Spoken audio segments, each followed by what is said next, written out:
All right, ladies and gentlemen, you are watching the Adam King Show. We are back after a week and a half of not being here. I'm joined by the one and only Rock Breath, my trusted sidekick, and we got an unbelievable show for you guys today. The Yes, we do. backstage is on fire right now. We've been in a conversation as Alex Jones has Kanye West on his set right now. But before we get into any of that meshagas, I want to give a tremendous shout out to Alex Jones and the InfoWars team. Why are we doing that, Rock? Because we were just recently picked up by Alex Jones InfoWars Band.video. And now you can find our show on Band.video under the Adam King Show channel. Yes, you can. All the time. So expect some really big things from us with InfoWars, and God willing, Alex will get into our show. And, you know, as probably the only Orthodox Jewish person on the network, I can imagine that my opinion might be worthy and valid at some point in the near future. But we have had a couple really crazy weeks. I, for one, had my 39th birthday party, and I am going to show a screenshot of the cleanup. This was the first reason why we didn't have any shows, because I was hungover for far too long. And I don't think the video is popping up. So we're going to stop that. Anyways, the funny video of me at my birthday party doing some random things. But Rock, what do you think? We should get into some memes? I think so, for sure. I'm looking forward to it. I think it's time to get into some memes. So let's start with the first one. Okay, what do we got here? Why is this not? Let's see what's happening. You know what it is? I'm using some new technology here. So we're going to have to switch to the other backup phone. And now we could show some memes. That's unfortunate, because I had on that phone some really good ones that I was going to show to everybody. Well, we'll get that working for the public very soon. It's important. So let's just throw up some randos, and then we should just get straight into this, because this show today is nuts. Yeah, I'm very excited. Definitely looking forward to that. Scientists revive one of the world's oldest frozen zombie viruses buried in a frozen lake in Russia, sparking new pandemic fears. Wow, would you look at that, Rock? They're at it again. I'm afraid. Anarcho Texan, how to be a lifelong piece of shit. Good one. If you think Balenciaga is bad, wait until you find out about the Vatican. Oh. That one's cold, man. Yeah, that's pretty. When you get excited for Iran versus USA, but it turns out it's just a soccer game. What's up with Eye Patch McGee? And he constantly wants war. Time sink do. Insider trading by members of Congress. Government don't give a shit. SBF getting away with billions in FTX Ponzi scheme.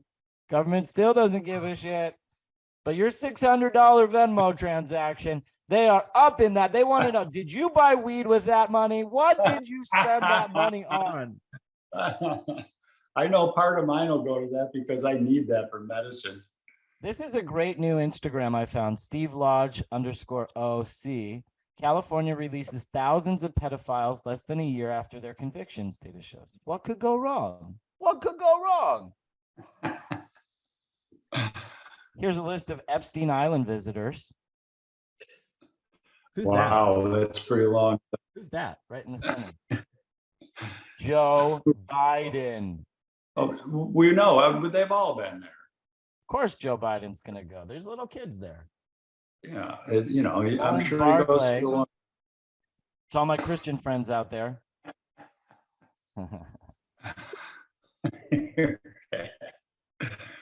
The real conspiracy is believing that all this shit is just a coincidence. Here's one more. I just found this one right before the show. Would you like a jelly sandwich? That's a good one. Anakin Skywalker turns back from the dark side after binging Jordan Peterson videos. In 2022, releases a brand new tarot card to add to your deck. Adam, you're too much. That's I think that's all for now. Rock, what do you think about tonight's show? I think it's fantastic. I'm going to stick around. I'm looking forward to it. Let's hit it. I'll see you in the backstage. I might call you out to join us in a sec. Very good. I'm here. All right.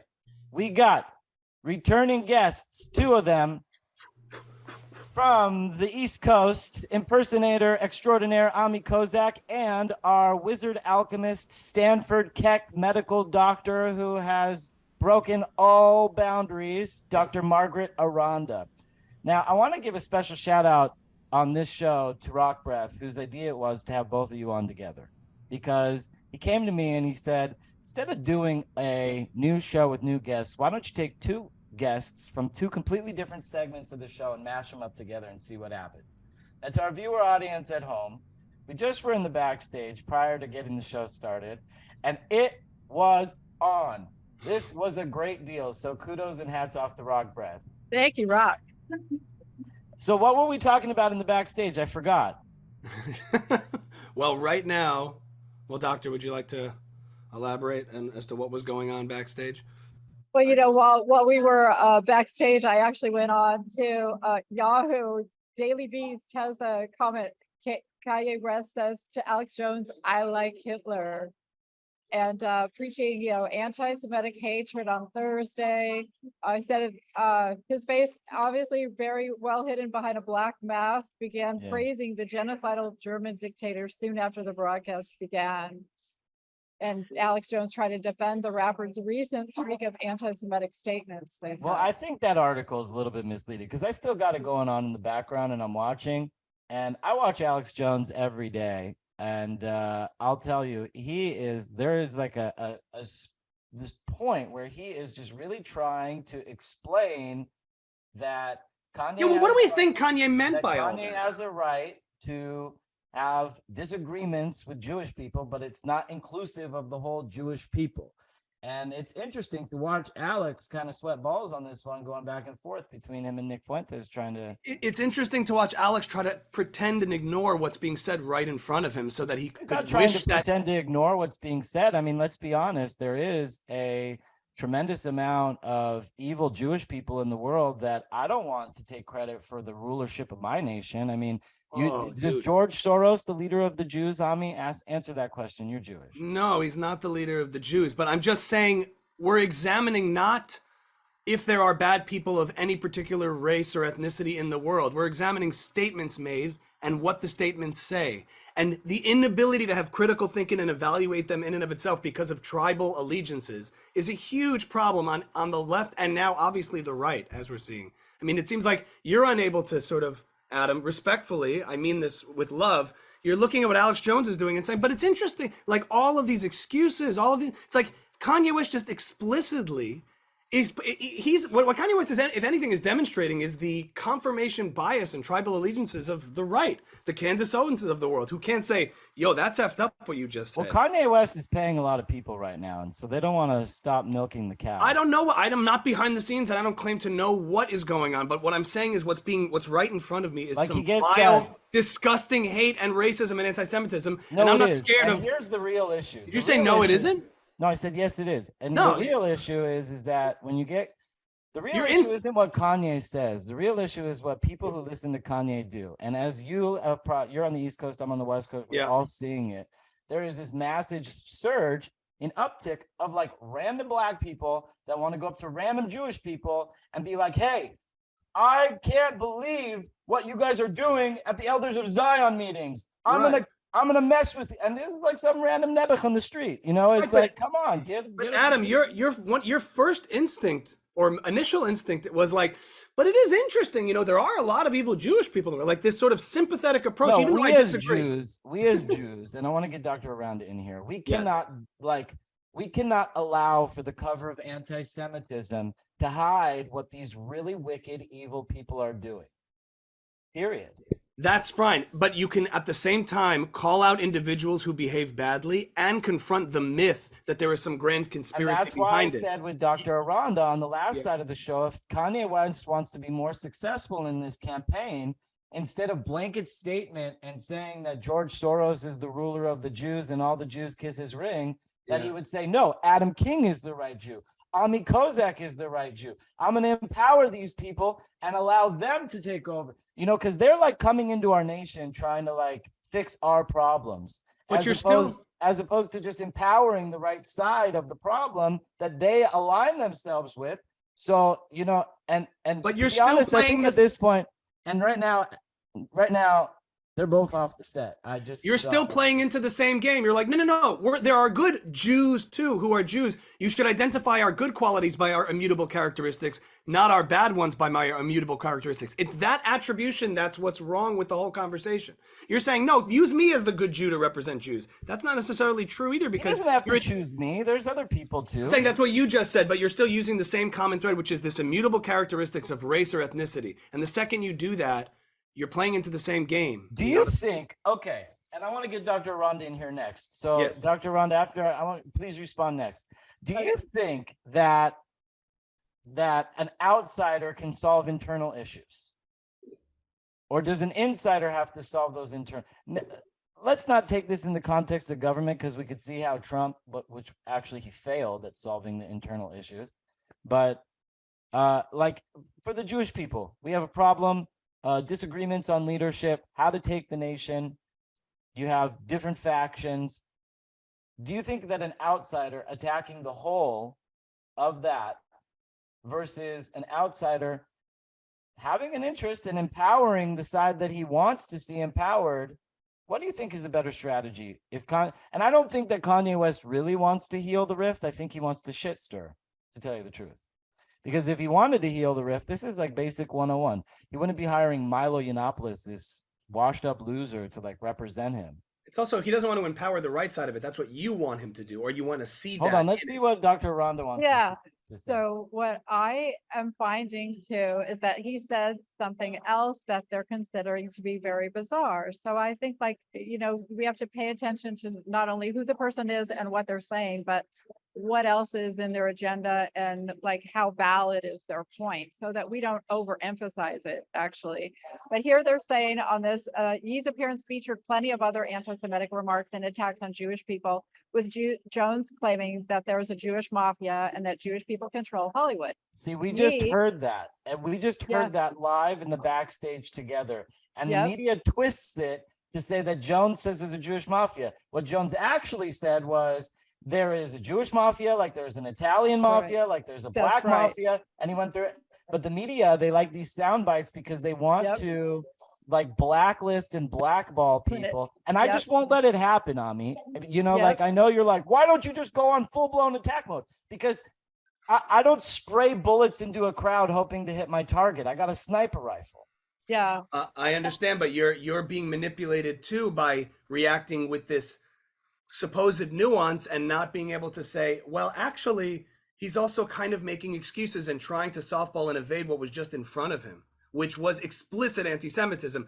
It's true that the left-wing media might twist it. They don't get it accurate. They have their own counter-narratives and agendas. They're not interested in the truth either, but that doesn't mean you shouldn't be interested in the truth. And the truth is what was said in front of Alex Jones right now is Kanye West explicitly praising Hitler and loving Hitler, Yeah. maybe just to provoke and like shitster, like you said, Adam. yeah. But don't let yourself be manipulated as a reaction to the left to have And also, here's the to thing. say that there's something credible going on. Kanye West, he goes on this thing and he says that he's Semitic and he's like a real Jew and everything. And it's like, we have a brilliant PhD doctor from not only Stanford Medical, but Keck Medicine as well. It's a simple DNA test, am I right? To prove if he's Semitic or not? Right. But I want to know, remember when just before we went off, we saw that Yoo-hoo chocolate drink on the table? They're saying it here, and they're not calling him Kanye West on here. They're calling him YE. Yeah. That's his new name. Yay. Formerly known as Kanye West. Yay. He held up an orange net and a bottle of Yoo-hoo chocolate drink, which he claimed represented Israeli leader Benjamin Netanyahu. The longtime Benjamin prime Netanyahu, minister. Yeah, This is a great way to pivot to what I really wanted to talk about today, because I don't know if you guys saw Bibi Netanyahu's Instagram, his personal Instagram this morning. It was a duck face. What's up? We're chilling in Judea and Samaria. How we doing? No, he sent out an image of Ehud Barak walking into Jeffrey Epstein's house. Wow. Go look at Bibi Netanyahu. Wow. So listen to this too. The longtime prime minister, along with the Mossad, an Israeli intelligence agency, want to take his children away, the rapper bizarrely claimed. Have you Take heard whose that one? children away? This is Kanye's claims on the show. Yeah. Honestly, Dr. Adam, if Kanye West was a homeless guy in the street screaming these things, everyone would be like, man, Nobody that would guy's pay insane. attention. But because Exactly. he's culturally iconic and has made these hit records, people are attributing wisdom and genius and some kind of Right. angle and Right. calculation, and there is none. So There is none. Bibi He's very ill, very Netanyahu- unwell, and like these. So Bibi Netanyahu just tweeted this. Married former Israeli Prime Minister Ehud Barak is seen hiding his face entering Jeffrey Epstein's New York City townhouse as a bevy of young beauties were also spotted going in, despite his claim he never socialized with the pedophile or the girls. Wow. I'm suspicious that that's Bibi Netanyahu's verified account. I just am. That's really odd. That would Is his account. Wow. You know, there's lots of things Why going is on out that? there. You know, like that actually gave me. Listen, I'm I skeptical. think that Bibi Netanyahu should be flogged and beaten and jailed for what he's done to the Jewish people Jeez. with the vaccines. And this rollout of this vaccine program Oh. that was all really his doing, where Israel became the test subject for the world. 90% of the population is quadruple vaxxed with this German, very easily identifiable paper trail from Operation Paperclip to the Pfizer vaccine. Very easy paper trail. This is the third time Dr. Aranda and I have been on the show talking about it. So, but everything is intentional. So why is Bibi Netanyahu's talking about Ehud Barak and Jeffrey Epstein? That's kind of bizarre. That is an incredibly bizarre photo, and I can't comment on it because I have to look at that. That's so bizarre that a world leader from a previous prime minister would post that as some sort of About another prime minister from before. TMZ clickbaity style post from the office of the prime minister. It rings as suspicious to me. Okay, right but off you the can't bat. just live Well, in but- you can't just live in suspicion. Well, suspicion means I'm the not other going to draw thing- conclusions yet until I examine like what happened here, because it could come out tomorrow that the Instagram is hacked and they posted that. I'm not saying it's not Okay, possible. let's look at the Anyway. Instagram. Hold up. What do we have here? Let's take a peek. This is Bibi Netanyahu's prime Instagram account. Here's Right. the post right here on the right, upper right, I'll Yeah. get you. straight up Bibi's account. Calling out Ehud Barak for going to Jeffrey It Epstein. says repost. It says a repost from that. Where? All I'm saying is that's Where does great. it say repost? Oh, repost does. from Yair Netanyahu, his son. Yeah, so maybe somebody was logged in and effed up. I mean, I'm curious. Why are you saying that? Ehud Barak was one of the most destructive prime ministers that ever existed in Israel. He hated Jews. These people hate progress. You know, all these people get on the world stage and they talk about the Jewish agenda. These people do not represent the Jewish agenda. Ami, what's the Jewish agenda? The third temple, Oh well, the Messiah. There is no Serious point. there is no I'm singular- asking you seriously right now. What is the Jewish agenda? Non-comedy. The non-comedy. real Jewish agenda. What is it? Non-comedy. To make bagels more mainstream. No. Oh my God, this guy. There is no singular Jewish agenda because you're What speaking is from the a, real Jewish agenda? What do we say in our davening? What is the Jewish agenda that has gotten us through the ages? You're asking me as a genuine question. You're speaking from a spiritual, religious component and motivation, which The long-term agenda of our people. What is it? I'm saying for Jews who are religious or Orthodox and operate from that motivation, that's one spiritual agenda of the idea of rebuilding the third temple. Is that what you're talking about? Yeah, And the- like what is our ultimate goal? And the messianic vision, not every Jew subscribes If to there that. was, if And there not every- was an elders of Zion that represented the true interest of the Jewish people, because If there there might be was. an elders of Zion that doesn't represent the interest of the Jewish people.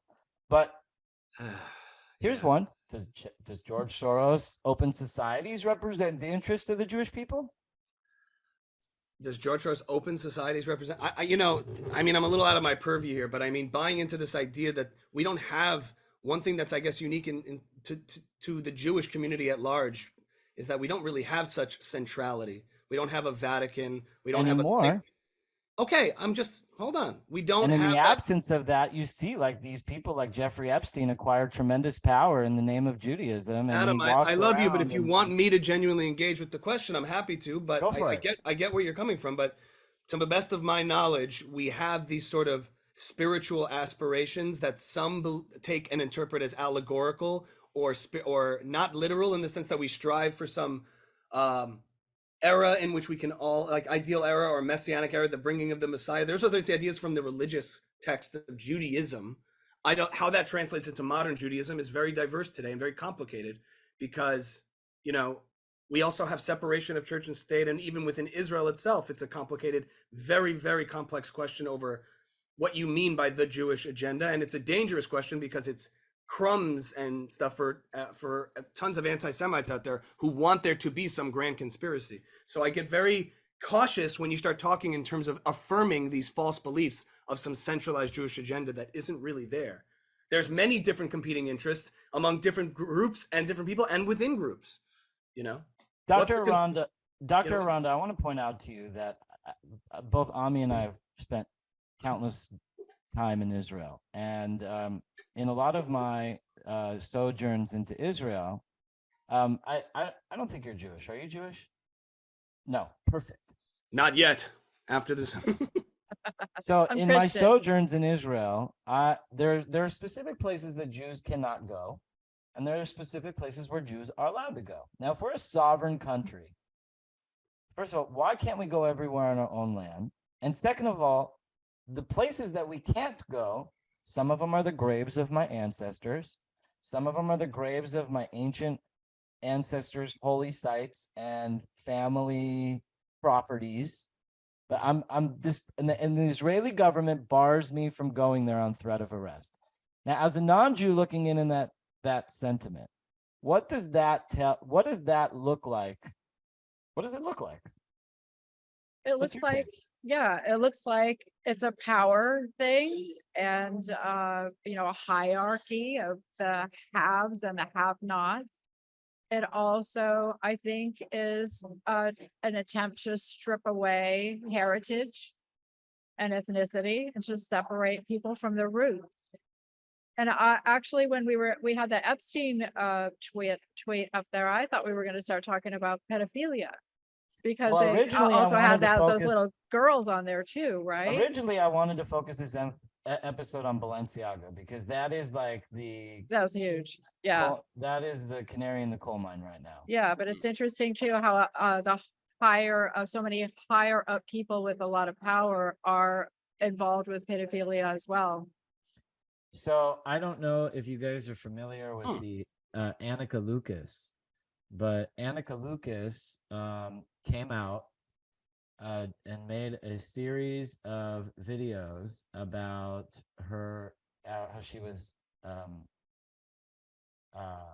as a child sold into sex and murder slavery at the age of 6 to 11.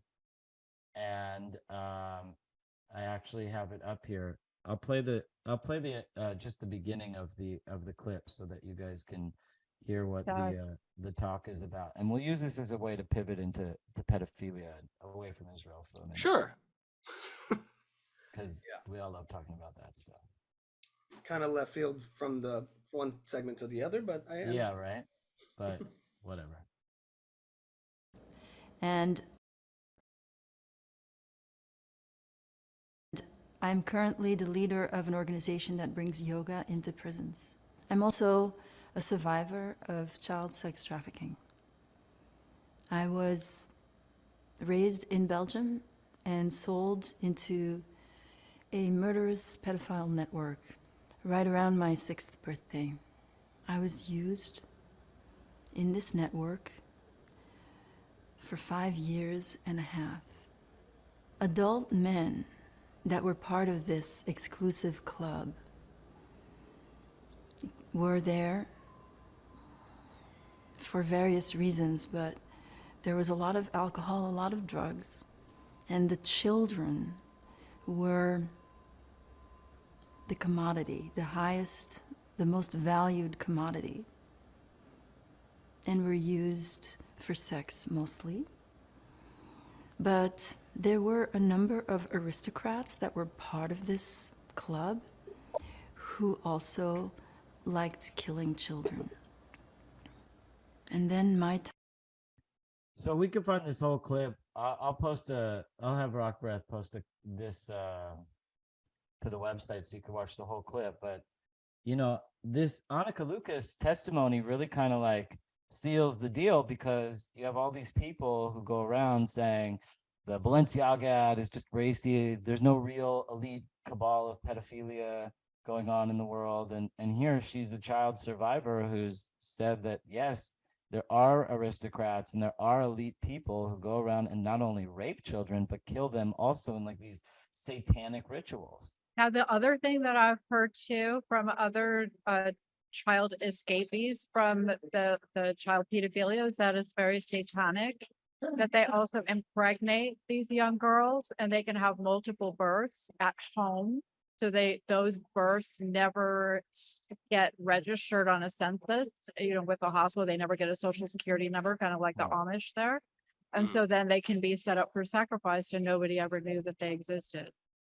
Wow. Well, I condemn child murder and child pedophilia totally. I think that's the brave stance. That's the most bizarre, crazy, horrible testimony from that person. I encourage you to watch the whole 38-minute segment. The question ultimately is not that does this stuff exist? Is this real or not? But to what extent is it this? You're saying that seals the deal. I don't really know what that means. Like, isn't there a leap that there's some grand conspiracy, cabal, coordination going on? Or are there individuals or even groups of individuals who commit heinous, horrible crimes? No one would ever deny that or whatever happened to this person. But this idea that the Balenciaga, I don't really know enough about the details of it. I saw the obviously bizarre and, disgusting ads and what they were doing with children. But, you see, this person had a story of how she was a sex slave. Horrible, like incredibly tragic situation. But then you're like, that seals the deal for me. But there's a lot of gaps along the way over putting pieces together unless there's some thorough investigation. I'm not trying to make one claim or the other, but I can't make conclusive claims about anything by seeing a really bizarre, disgusting ad campaign, hearing a terrible testimony, and then there it is. So deeper in this segment, Annika explains how she was raped by this extremely gigantic gorilla-looking man. Mm-hmm. And she explains like this really kind of emotional exchange that she has with him, and where she like sees his inner child and it's damaged, and that's why he's raping her. And she's like 11 years old at the time. Okay. And she fast forwards to many years into her adult life, and she sees him on TV that he was the vice president of a country. And she won't name names because she doesn't want to put herself in harm's way, she says. Right.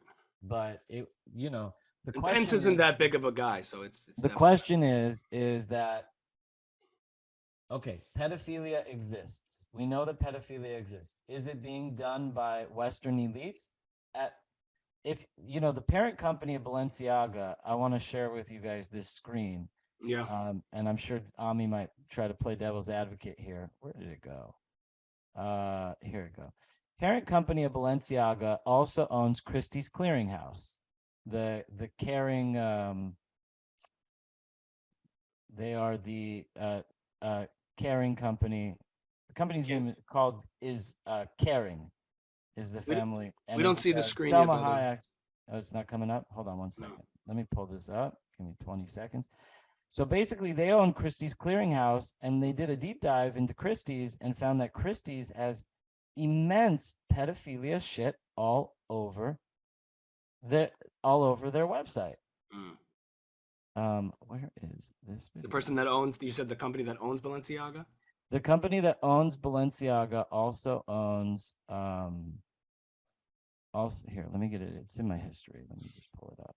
I look, Adam, let me just say this as you're talking. Like the best evidence, I would say, for the fact that this stuff can exist on more of a grand scale is the Epstein thing that has been uncovered in the recent years, that this in fact did span a lot of different people, and that this kind of thing, if you would have described Epstein, the Epstein thing got covered up. So yes, but if you would have Balenciaga's described like Jeffrey Epstein Part 2. If you would have described the existence of a Jeffrey Epstein Island, it would have sounded cinematic and unrealistic and not believable or credible just by descriptions of it. But the fact is that with time and even in the circumstances of his death, there's a lot of unanswered questions and a lot of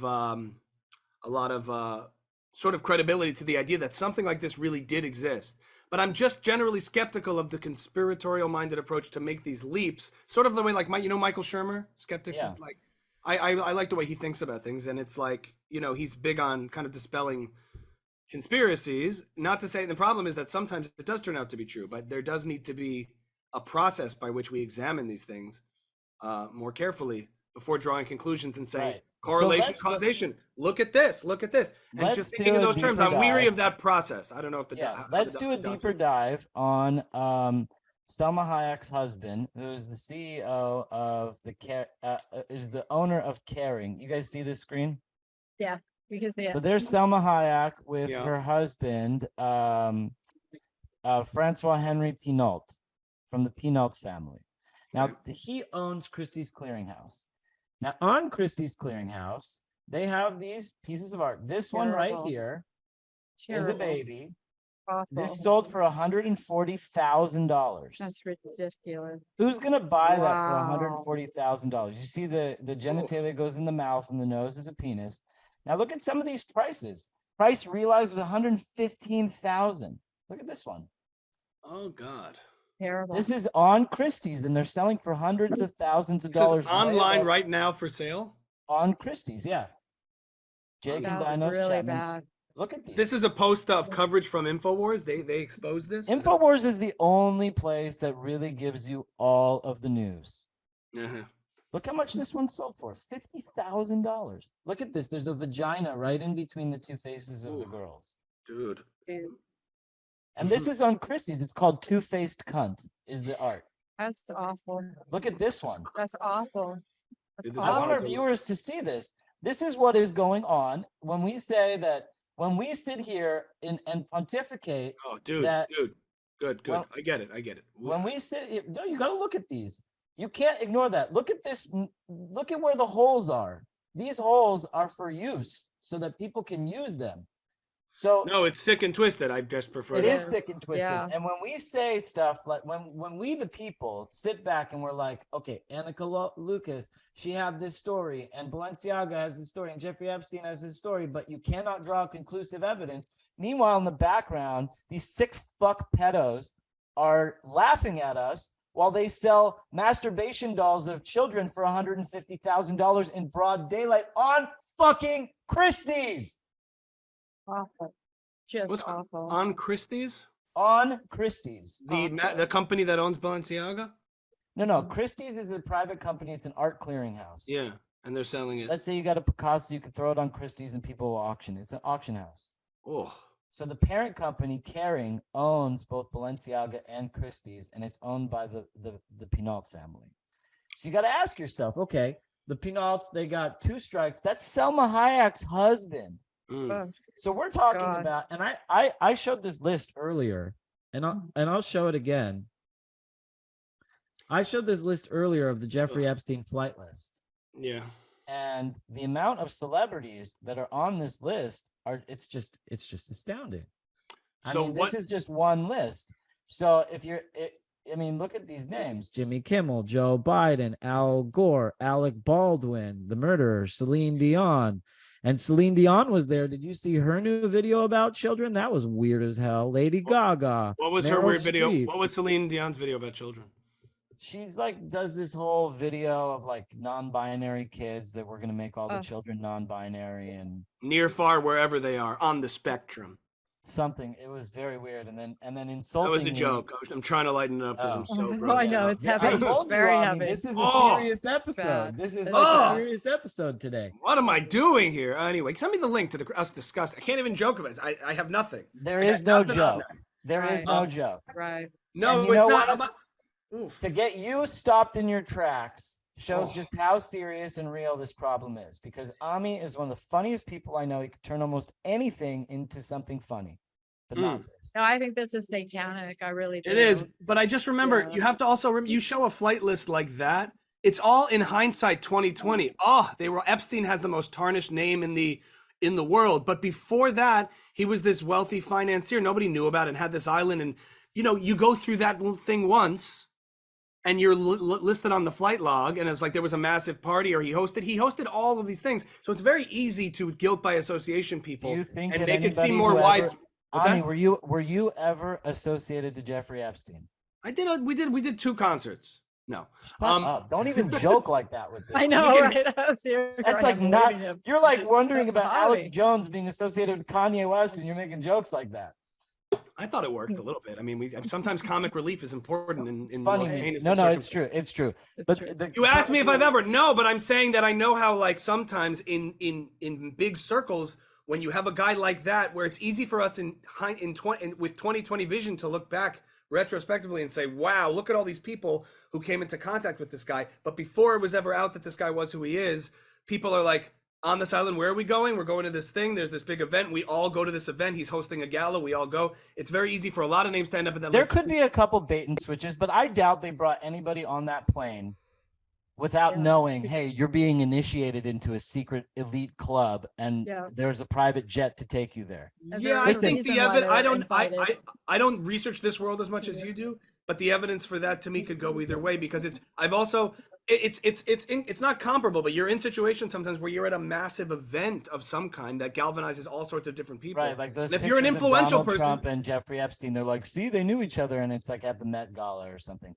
For that's everybody not that just you're tuning doing in- that spin in this For case where it's everybody like just tuning in, I just want to point out that you are watching the Adam King Show, the greatest entertainment on television, and you can find us at our website, www.theadamkingshow.com. We are streaming on every single platform, and now, thanks to the generosity of Alex Jones and the hard work of Alexander, you can find us on band.video, Oof. and we have joined the InfoWar. Oh my god. So, Um, going back to the conversation about pedophilia, and I want to ask you, Dr. Aranda, Jeffrey Epstein got swept under the rug. We didn't see anybody from the flight lists. We didn't see anybody who went to the island, but it begs for investigation. Ami made a great point. He said not everybody who got caught up, there was probably collateral damage that got caught up. A, why didn't they rat him out? And B, the whole thing kind of got covered up. This Balenciaga thing, doesn't it seem like a little bit round 2? I think it seems like round 2. And I also think that, there's nobody sticking up for the children. There's nobody coming to their defense with all of these people that may have been involved with it, and to question maybe there were 1 or 2 innocent people that didn't know anything. Why wouldn't they come out and say something? Exactly. Why Like, what was wouldn't Ehud one Barak person, doing at Jeffrey Epstein's mansion? right? I mean, and you look at pedophilia criminals who get incriminated. They had just had somebody that let a bunch of them loose after just a year, and they did some very heinous crimes to children. I think that our I think this could be capacity a for very protecting, unifying. I think that this pedophilia thing could be a very, very unifying thing for America. America's so divided right now, and everything is like, do you believe in taxes? You're on the no, you're on the right. Oh, you believe in lots of taxes? You're on the left. Go fight each other. You're right, Dr. Aranda, and I want to get your opinion on this, Ami, that if we just prioritize the children, Ami, you're a father of 2 wonderful children. If we 4. Whoa, it's been a while since we hung out. Wow. If we prioritize the children, both the left and the right, and do a poll of every single American, you say, do you think pedophilia is sex with minors, a subject Do you support sex with minors? I would say 99.99% of America would say lock up the pedos. Yeah. So why can't Yeah. we use this to get, and not only with the Jeffrey Epstein thing, it also plays on the motive of elites versus the poor. The secret ones ruling us are doing these weird satanic witchcraft pedophilia stuff, and then they go on stage like every Lady Gaga concert is like filled with Satanism and Luciferianism, and they have these effigies to all these demonic things, and it begs one to ask, could this be a place where America can unite the poor against the rich and the normal people against the pedophiles? What do you think, Ami? I think the subject in and of itself elicits such disgust amongst the majority of people that even to get behind condemning it is to put the thought into people's minds, and it's so off-putting that it would have a self-defeating effect. Like, brutal serial killer murderers should be locked up. We all go, yes. You know, crime in general, we can all get behind the sense of justice of crime. And it seems so self-evident that it's so disgusting and unified. I don't know if you want to lead with, we're going to lock up the pedophiles. I just don't know if that's going to do what you wanted to accomplish amongst all this political division. And there's so much, I mean, the whole subject elicits such a uneasy feeling in so many people. It doesn't mean it shouldn't be dealt with where it's dealt with, obviously, but to lead with that is not inspiring. Well, it's Dr. painful. Aranda, what do you think? Yeah, it's painful for a lot of people to have a conversation about it or want to look at it, because especially for women, a lot of women have been sexually abused in their youth as girls. So it's a multi-tiered issue where there's no simple answer. There's a lot of psychology behind it, a lot.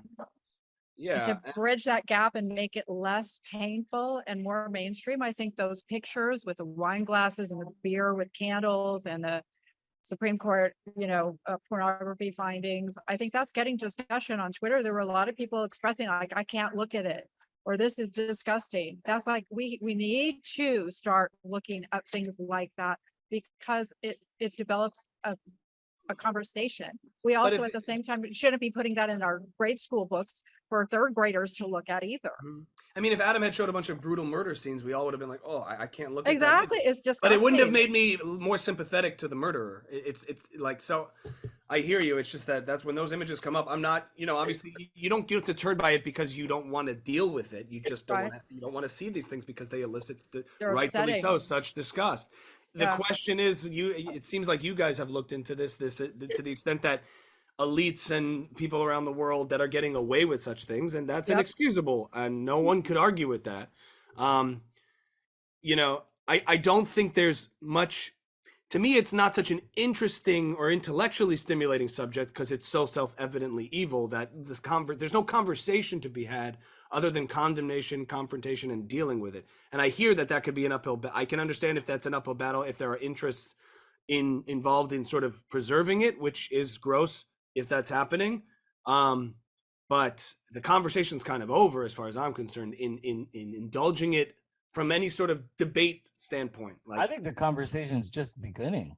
Exposing it, but then, layer. but that requires a lot of work. Layer here. For sure, there's another layer with some of these satanic rituals. There's so many more layers.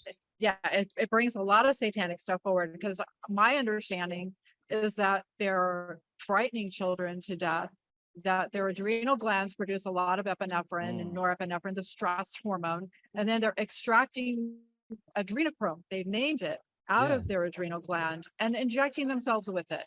So this is more than, this is just more. It's like the Dark Crystal. You ever see the Dark Crystal, the movie Dark Crystal?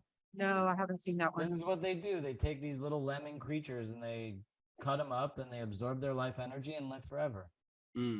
Yeah, I mean, it's a sickness. And I think I it's see very Ami satanic. over there sitting there like, this is crazy. This is getting more disgusting. This is absolutely nuts. Like, Right. how could you believe something like this, Ami? Like, I bet, Ami, you're like such a normal mainstream type of guy. You're like on this podcast wondering, like, what do I say? I thought the vaccine was going to be the most controversial thing we touched, not demonic. We didn't even get to the vaccine yet. But that's fine.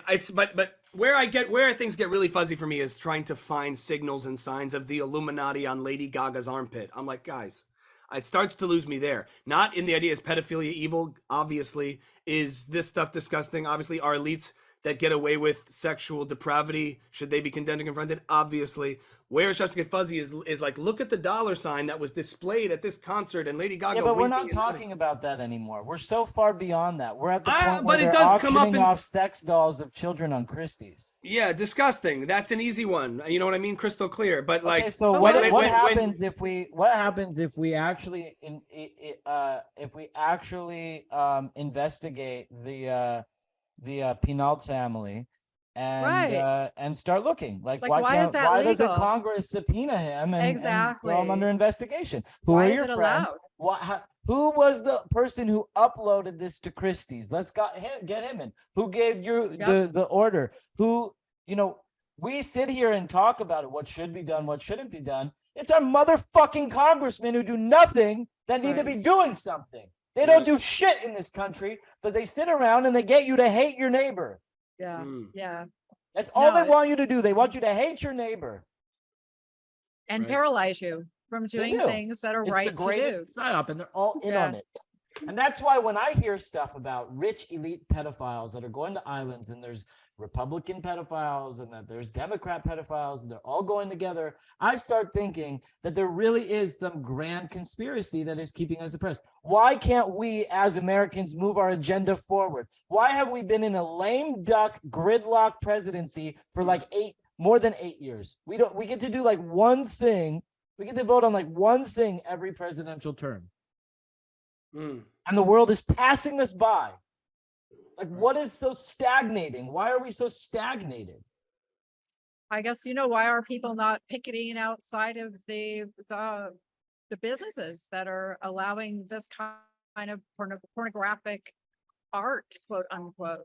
Yeah, I not guess it's always an interesting question as to, even in the COVID narrative, certain things are lent credibility and permission to discuss as legitimate, and certain things just aren't. Like if CNN picked up a story about what you're talking about, the same thing, right? Showing this art, all these kinds of things, same exact substance and content, but it was under the banner of CNN, like this would become the scandal. It would become the thing. And then everyone would feel okay and not crazy discussing it. Did you see what? But for some reason, where that stuff gets tucked away and you're made to feel crazy for discussing it or thinking that it's wrong or whatever, or wanting to like investigate, that's conspiracy. That's an interesting sort of sociological thing and a phenomenon that happens. And you have to question why certain things get disproportionate coverage and certain things don't, and where those choices come from.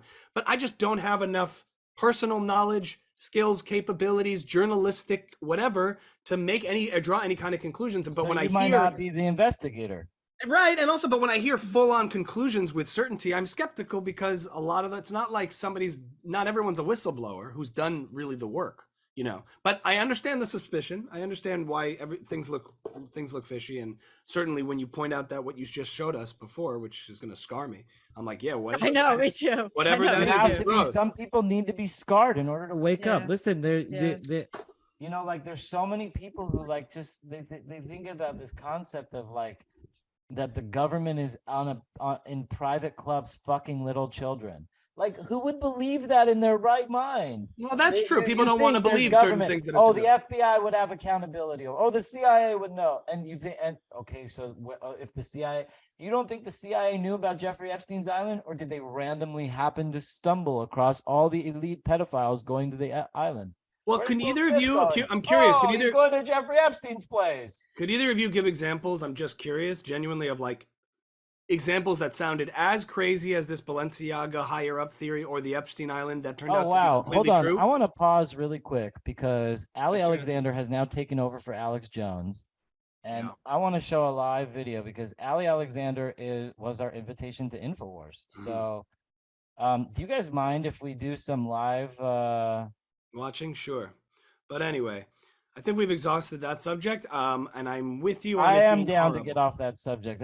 Cool. I'm not down to get off that subject. We are going to do that subject a little bit in every single show from now on because of just how serious.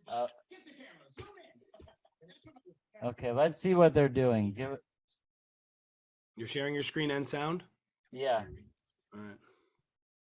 All right, I love this crew, but You know, sometimes There's they Ali. can just be stubborn. Zoom Who is in, this? overhead. That's Ali Alexander. Zoom He in, comes overhead on our shot. show frequently. I'm sorry, I'm just a retard. He was gonna come in this week. We love Alex.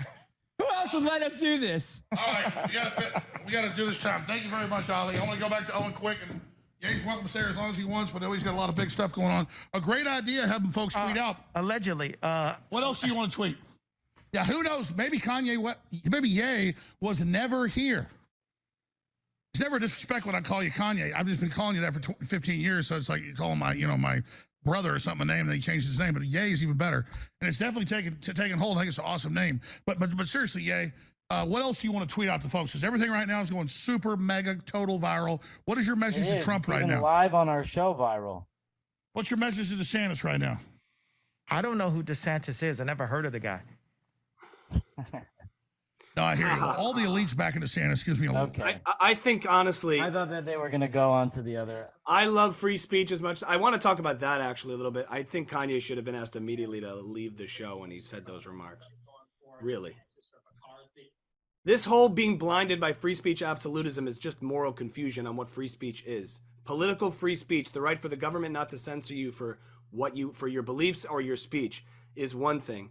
But it's also an expression of free speech for brands not to want to work with you. If you go to your boss and curse the boss out, the boss can fire you. Oh, Socially, but you got lucky with that Balenciaga thing. I mean, that was like within a week. I'm just saying what Loomer was talking about. A free speech absolutism means there are no consequences for free speech. Look, I don't necessarily think cancellation is tactically a good idea in some ways. If somebody says something that's incorrect, you can confront bad ideas with better ideas. Sunlight's the best disinfectant generally. But there are also lines to discourse and civil discourse. And when you go out there making racist tirades and saying Hitler was great and all these things, that's not... You don't deserve a response. That you don't have to meet every crazy idea and utterance with legitimate conversation, and then call the refusal to do that. Oh, you're against dialogue. You're against this and that. If somebody's hateful and not coming in good faith to an argument or conversation, you don't have to have that conversation. That's why I would want a guy like Nick Fuentes on my show, because I believe that when we don't have conversations is when people become so polarizing. And in Kanye's world, like, do you think that Shmuel and Aryeh and Miriam are his Jews? No, it's George Soros and Ari Emanuel and the Democrat leftist Jewish establishment. And that is really counterintuitive, both to Jewish progress and to human progress. And didn't Kanye also get up and walk out of an interview when the Tim interviewer, was trying to defend that he shouldn't be talking like that, and he just got up and left. So maybe Alex Jones was afraid he was going to get up and leave if he would have said something. I'm not sure. I don't know what took place, but when I saw the video, because I have it on my TV, I always watch Alex Jones. Thank you, Alex, for supporting us. Please, all of our listeners, go to InfoWarsStore.com and buy something to support the cause. But yeah, like seeing Alex there, Alex is really a master interviewer, and Alex actually walked off the set. So I don't know what's going on. And I'm sure that there are a lot of subtle nuances. And, like when you're up there and doing a show where it's so viral that we're recording a taped show and giving a live feed to what's going on there. Yeah. And it's like the most censored thing in the world, but it's like somehow the most important thing happening right now. Nobody can find out where it is. Like he walks a thin line. And I have seen Alex Jones defend the Jewish people on numerous occasions. I'm sure you have, but for his inability in the moment to be like, excuse me, are you serious right now? And not be like, oh, well, let's explore that, to try to like... Well, we don't know. We didn't see the whole interview. I'm going to watch it later. I watched when that happened, and it was continuous, and they're all playing into Kanye's crazy, incoherent hands, because Kanye is saying, let me see what else I can say, and how the right, really, Kanye is manipulating this sort of... And that's why if Kanye would just align himself, like, okay, I get it. You want to go after all these Jews that screwed you, right? He doesn't want to go after all these Jews that screwed you. At least that's not what he's saying. That's not what he's saying. But his exposure to the Jewish people is all these Jews that screwed him in the entertainment industry. Maybe that's the motivation, but why does he not have any? Like, there are plenty of Jews that also don't like those Jews. Like, that's what I think that Kanye should be doing. He should be going out there, finding Jews like myself who actually are lifelong activists, who want to go out there and reclaim Judaism. Kanye, I want to reclaim Judaism for the Jewish people. What is going on? The fact that you think that this guy, Ari Emanuel, or even the state of Israel represents the interests of the Jewish people. State of Israel is not the leader of the Jewish people. They're this country that doesn't even allow Jews to pray in our holiest sites. Okay, but Adam, aren't you just abandoning principle for the sake of Kanye's attention and influence that you're like No, trying I'm to grab not. I've onto? always been. No, a Jew. Kanye, side with us, please. He's saying disgusting things, and we don't. Yeah, you you're don't- saying disgusting things, Kanye. And you're, racist, you're anti-Semitic singling things. out. You're saying the thing that pisses me off more than anything about Kanye is he's saying that these schmucks are the actual leaders of the Jewish people. They're not. They don't even fast on Yom Kippur. They don't do shit. He's They don't not like even. God. They He's hate not God. even saying that. You are saying that. Kanye is just making rants about Jews and the Jews and the Jews So and I'm all the supposed to classic. defend these people and say to Kanye, don't make fun of those. Don't have issues with those people, or you're an anti-Semite. No, I'm Yeah, trying to that's shape like- his mind. I'm trying to give some sort of alternative perspective that might enlighten him. You don't know what. Not everybody has every thought all the time. There's reactive. He's very reactive right now. You could tell he's extremely reactive with his whole DEFCON 3 on the Jews. and all I that. understand. But I guess my point is that like this. And it instinct is. His to- comments are causing a lot of violence against Jewish people, random Jewish people that have nothing to do with George Soros or leftists or whatever Jews he thinks are the leaders of the Jewish people. People who are getting attacked are people who walk out wearing this. Yeah, but you want it so badly to be Kanye's redemption, as opposed to just confronting the ideas and the myths and dispelling them for the general public who might be swayed by these ideas in the wrong direction. It's like, I just don't think we fix anything through canceling or pushing people away. I think it takes public conversations and sitting people down and hearing each other out and dialoguing it. And that's why I have an invitation out to Nick Fuentes to come on this show. And if Nick watches this show, please come on and have a one-on-one with me. I'd love to talk to you and see if there's some mutual grounds we could find a path on and reshape the conversation. would you have Without Richard that Spencer- conversation, there is only hatred and partisan sides. Richard Spencer too? Yeah, sorry, Doctor, go ahead. Richard And that's the Spencer. thing that you just mentioned, I'm not Adam, the interested in that. hatred. You know, the hatred issue, what is not being said here is that Kanye is Black. He's African American. Mhm. How much of that population has had hatred instigated towards them by people that are opposite them in color or any other manner? Mhm. So it's kind of an oxymoron to hear an African American man, big man, successful man, sort of pick on another race of any kind. What, because you would think it would throw it, you know, like, since you mentioned that, let's talk about your race. So for the record, I because I have a lot of Jewish listeners, a lot of people tuning in. I'm going to say right now what is, I think, the most offensive thing that Kanye said. Just so my Jewish listeners can understand that I understand what is happening to our people right now in this conflagration of many different opinions. I think, and this pisses me off more than anything, the most offensive thing that and Kyrie Irving is more to blame for this than Kanye West and that movie that came out, but they basically want to blame Jews for the slave trade. Now, this bugs me out more than anything. I'm a Shomer Shabbat Jew, which means that I don't watch TV or talk on my phone or do anything on the Sabbath, and I sit there and read books. And lately, I have been into these books, these stories of the Baal Shem Tov. And the Baal Shem Tov was a very, very holy sage that lived about 250 years ago, and during the time of slavery. And I read these stories, and they intricately detail like every village, every villager, every little schmerel and schmendrick in the Jewish community that exists. And these African-American, Black activists, whatever they want to be called, they're painting this picture that Jews were in charge of the slave trade. But yet, like historically, like 98+% of every Jew alive during the time of the slave trade was so poor that they didn't even have an ability to buy food for their families.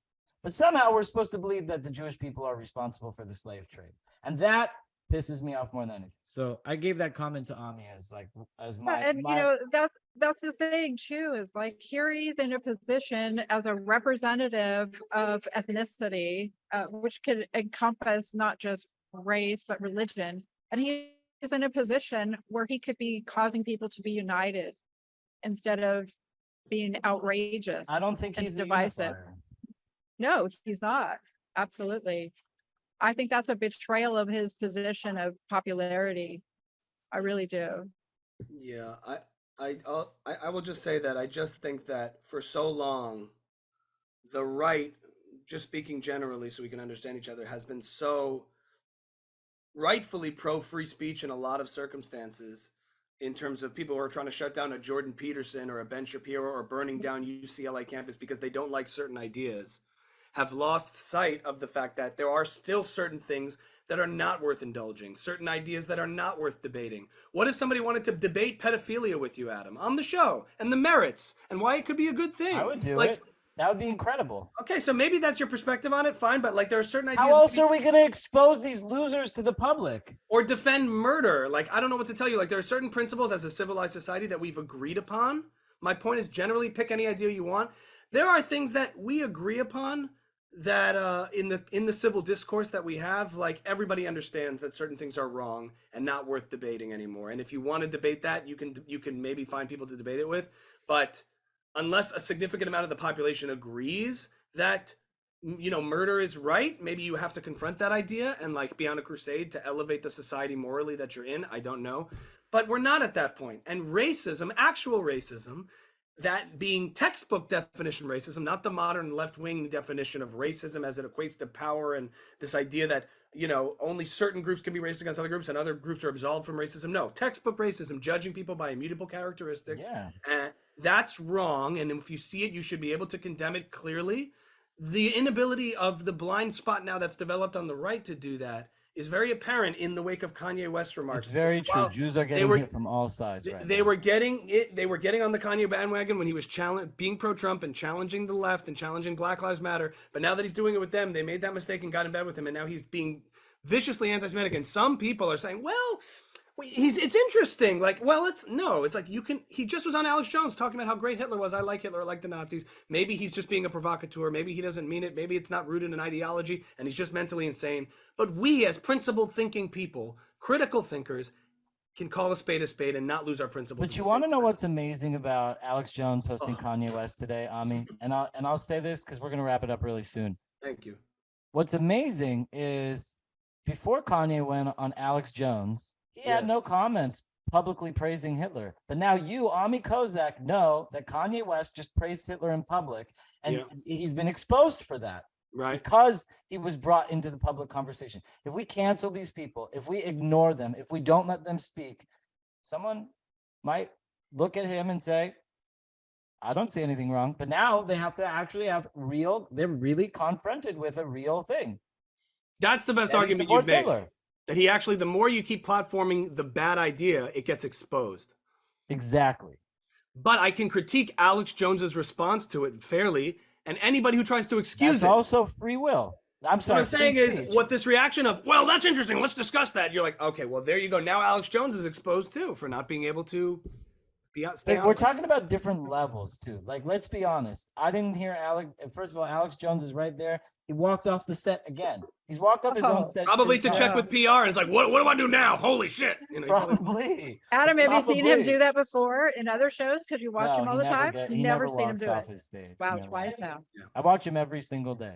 Wow. And you want to know something? Like, look, when you're canceled from society, canceled people always tend to focalize together because they share this like same problem that the world has discredited them and won't let them speak or share what they have to say. So, you know, and you know, I want to take a shot at Elon Musk really quick because we're talking about, Laura Loomer brought up this free speech absolutism and all this stuff. Elon Musk came out that he said that he was a free speech absolutist, but he yet won't allow Alex Jones back on the platform because of some minor thing. Now we understand why, because Apple threatened to deplatform them if he brought Alex Jones back on the platform. And Elon Musk said, if you do that, I'm going to sell all my Apple shares for 1 penny to Donald Trump. And so it became a whole problem. But society right now is having this fundamental debate. Do we allow people that we disagree with to speak? And the answer is, in my opinion, always yes. If you want people to agree with you, you let all the ideas come about. And if you really have the best idea in the public domain, then your idea will win. And when you got a guy up there praising Hitler, it's pretty easy for your idea to win. What do you mean by let? What do you That's mean the when- question.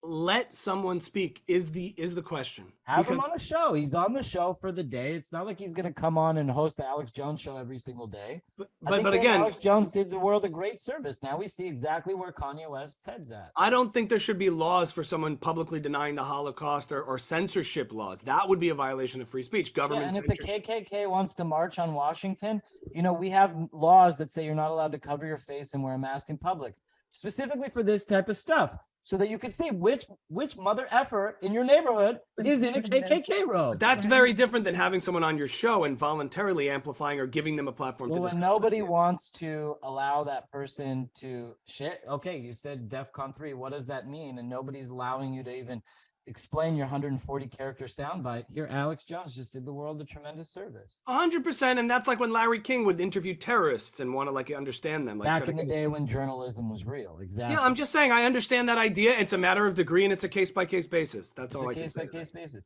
Yeah. But the bottom line is, if there's somebody trending and it's very controversy, you let them speak. Okay, let's hear what you got to say. And he gets up on stage and he says, "Hail Hitler," and then you're like, okay. And now I then know you what can, this- yeah, and then you can agree or disagree with what they just said. And in my mind, because let's he be said real with that, I Kanye. learned Okay. more about what he is like as a person. And And here's I'm a sound much clip. less supportive of him than I Here's a was sound before. clip for an Adam King short. Kanye, what do you agree with Hitler about? Do you agree with socialism? Do you agree with him banning religion? And do you Mhm. agree with him marching the Spear of Longinus through Germany, saying that he killed Jesus? What about Hitler did you agree Burning with? books. Let's be journalists and let's get into that. Did you agree Yeah. with his stance on Black people or just his stance on Jewish people? What is it about Hitler that you do agree with? And now we can air out. Let's go deeper. A good journalist does not seek answers; they seek questions. Right. Beautiful. Listen, if all of that happened on Alex Jones in the wake of that moment, it's not that Mhm. Kanye being there saying those things is inherently like, we can't be afraid of horrible ideas. You have to have better ideas to confront them. I understand that. My point is, in the moment when he says something and it seemingly gets a pass, or there's a cowardice in confronting the idea, that's really where I'm taking issue. A guy can't stand up to him and say exactly what is disgusting about what he's saying. Like, you have to stand on principle and do that, and not try to understand, quote, make excuses for And what in was fairness just. to Alex Jones. I will be watching the whole set later. Yeah. And it's very easy that we do this group lumping mentality. Oh, he's on Alex Jones, therefore Alex Jones is the Hail Hitler too. That we I'm don't- reacting to what I see in real time, and I'm judging it in but real we time. didn't see that in real. What we saw in real time, we didn't see Alex Jones say that. We saw Alex Jones frantically talking about what's going on, trying to determine. We saw his thing about, you know. He said, "You're not a Nazi," and it kind of goes, "I like the Nazi." He was like, "Oh, what do we do now?" I know, it's like, you know, it's like and he's sitting there as a journalist, and obviously Alex Jones is trending like crazy, so he doesn't want to turn his cameras off. Yeah, I You understand. know, he's like on every single news channel right now, and and Laura Loomer came on, Yeah. Ali Alexander came on, Owen Schroyer came on. I mean, this is a super hot topic. Yes. We're on Alex Jones right now, talking about Alex Jones being Mhm. live. Oh my God, it's a conspiracy, and you turn the frogs gay. Well, here's the thing. I also, one point that I think to be weary of is that everything that's happened historically, good and bad, starts with ideas, right? Socialism, communism, Nazism, fascism, capitalism. They're all rooted first in ideas. And therefore, we can't discount the consequences of ideas and bad ideas and what they can lead to in terms of suffering on a massive scale. So I like to say all speech this, all speech that. We have to be able to talk about anything, platform anybody, talk to anybody, and I get that. But one thing I'm always weary of in my head is like the cult of personality, maybe paved the way by a Trump type figure, in which people aren't rooted in real principles. They're rooted in a cult of personality who can persuade massive amounts of people to believe certain things. I don't think it's that every single person in Germany in the 1930s and 40s was turned into an evil zombie It was just that he convinced, seemingly, maybe he convinced a population of people that their horrible ideas were actually virtuous.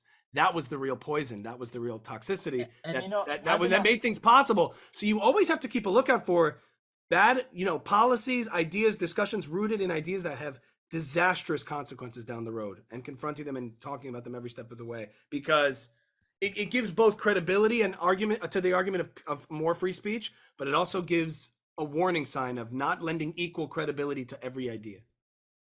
And I think that that's really up to the general public to determine Sure. in the spectrum of ideas. And looking back at Nazi Germany, and we'll conclude with this. I'll give you guys some closing thoughts. Yeah. But in Nazi Germany, there's always this argument that you hear Germans that they say that my grandparents didn't know what was going on in the Holocaust, and they were, and we as Jews, we sit there and we're like, bullshit. Mhm. But like when, and I'm not here to defend or accuse these people of knowing or not knowing what was going on, but in the modern age, when our country in just my lifetime has killed more people than the Holocaust. I mean, we killed over 2 million people in Iraq. We killed 1 million people in Libya. We killed 500,000 people with our money in Ukraine. We're just like a murdering rampage country. And the common American is like, well, I didn't know what was going on. And even more so with like Balenciaga and pedophilia and stuff like that. You have all these people saying, yeah, they're like judging on the spot based on what they see if something is real or not. And I do think that the majority. Those are your closing remarks, Adam? Good God. I do think that the majority. I do think that the majority of Germans did know, but it is kind of like, it is very telling of society when you live in a society who completely denies everything in front of them, that it's all false. Yeah. And I'll even let you have the closing statement, and then Dr. Aranda can have the final closing statement. Sure.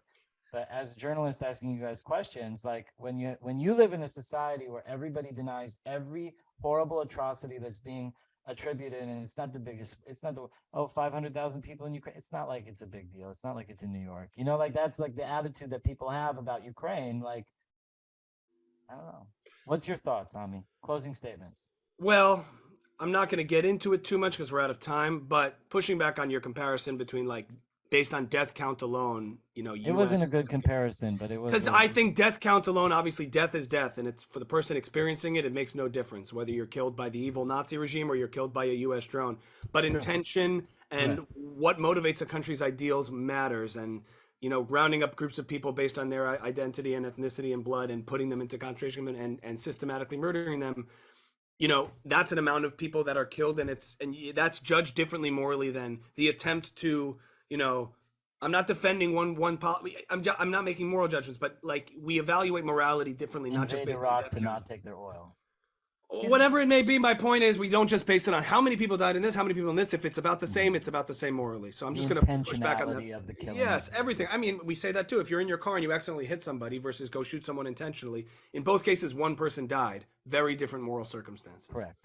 Okay. Very good point. But my point is this, that I would agree with you on, and I think, Doctor, you would agree too, is what frightened me most out of the whole COVID chapter of history that we've gone through is you really got to see how a society can be turned on each other incrementally with introductions of, first safety and concern. And we saw, like in Nazi Germany, what Hitler was very obsessed with: cleanliness and sanitariness and cleaning out all the. Jordan Peterson speaks a lot about his, the idea of first making Jews vermin, being dehumanizing them, that they are a public health issue, and that's why it needs to be cleansed, and that people are willing to sacrifice principles and things that have been held for so long and basic norms for the sake of security or for the sake of health, contagion, making people seen as enemies of each other because you could spread, disease is one of those tools that you see how maybe people who aren't vaccinated should be kept quarantined, and maybe they should be this, like, you just can see. There's a line Jordan Peterson said on Rogan where he asked about how socialism, maybe they're talking about the spread of communism in the Soviet Union and stuff like that. How did things get to that? And this was pre-COVID, but Jordan Peterson said, like, well, things get bad one small step at a time, And it's like you put the frog into boiling water. You don't put the boiling water on right away. You slowly turn it up until the frog is dead, and it doesn't notice it. You know, first you push them on a little bit until they're limited. They say, hey, stop. You push them a little past where they're comfortable and you stop. Then you back up and you do it a little more. And that's how societies devolve into pure totalitarianism. And you see it. You see it in Venezuela. These aren't conspiracies. These are things that historically are evident over time. And it made you like, wow, how could this happen in the United States? You start to see how people are willing in general to forgo civil liberties and allow the government to take control over areas of life that they would never have control over under normal circumstances. But in the sake of a public health crisis, so many people were just willing to let that go and let people make decisions for their own children and for their own bodies. And I'm vaccinated. So like, I'm not saying this as like some ideological stance. I made my own decision about it. But my issue was this government involvement, this government collusion with private, pharmaceutical enterprise that inevitably gets corrupted. And I was always against that idea of like this idea of one size fits all lockdowns, low resolution thinking about how to approach a very complicated problem. We get, and I'm sure that, this would resonate with you, Doctor, about how we approach this from a policy standpoint. But you're just willing to see how people are willing to, in the absence of willing to forgo their principles because of some big issue and thinking that the government is this panacea that can solve these big problems. I'm much more of a small libertarian-minded person. And my closing thoughts are that we can all agree upon is to be very careful and wary of people's ease and willingness to let go of very, very sacrosanct, important civil liberties and protections that we need to fight for, the rights of individual people to be free. Very well said. Very poignant closing answer. Dr. Aranda, we covered so many subjects today.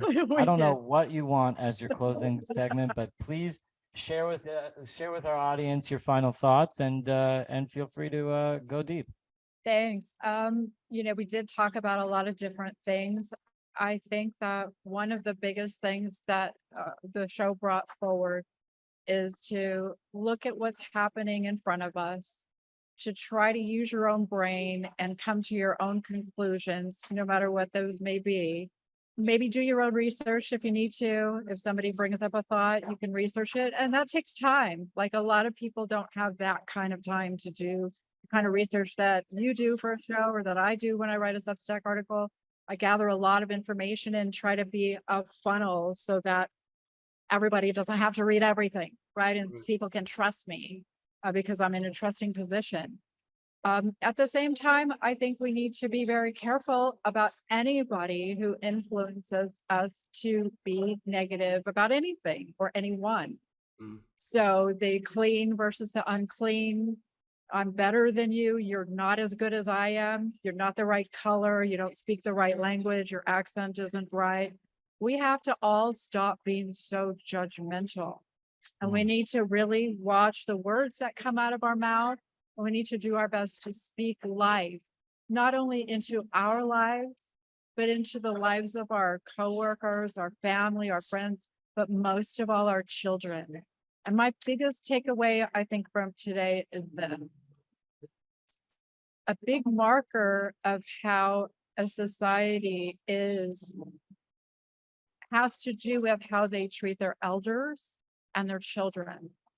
And for me, the children, and they're both similar in a lot of ways because they can be very dependent on somebody else for their very survival. But if we look at just at the children, as we were talking about earlier today, we have to do more to come to their defense. We have to organize more like it is a war, because I do believe it's satanic and I do believe it's very spiritual. And there's not enough people coming together to defend our children and other people's children from having to go through the horrific things that some of these women have, mostly women have, and some boys too, have had to sustain at the hands of the elites. I think the elites need a lot more dissecting. And as we come to this horrific picture of what a human being, a grown-up, can do to a child, maybe we should just start with little bits and get people to sort of agree with A plus B, then you can agree with C, and lead them into it sometimes a little bit more subtly so that they are using their own brain and they feel like they have control over their process of accepting something that's so horrific. It's like accepting a death. People go through stages. They don't want to hear it. They don't want to listen. They deny it. They get mad at God. They scream. And then eventually, they'll come to some bargaining and some agreement, but then they come to some action. And I think that if we don't protect our children, our society is in big trouble, because that's our future. And that's my parting thought. Thank you for letting me. have Dr. that. Aranda, you're a true healer. Even as you speak your closing thoughts, I feel it was so well received. I want to thank all of our listeners. I want to thank all of the people who helped make this show possible. Rock Breath, it was an incredible idea to have these two on together. We're going to have more mashups like this, and we're going to have mashups with both of these two with other people, and see where that passion can take us to. The passion of the Adam King Show is Mel Gibson's new movie. And on that note, I want to tell everybody, please go to theadamkingshow.com.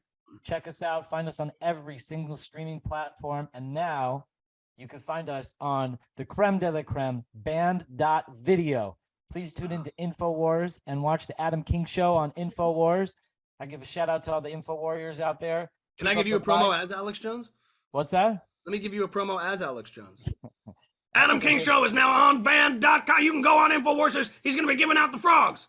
Free frogs. Sorry, Adam. Check us out on band.video, everybody. Thank you for staying tuned, and we will be back on Monday with another great lineup of guests. God bless everybody, and have a wonderful, wonderful weekend.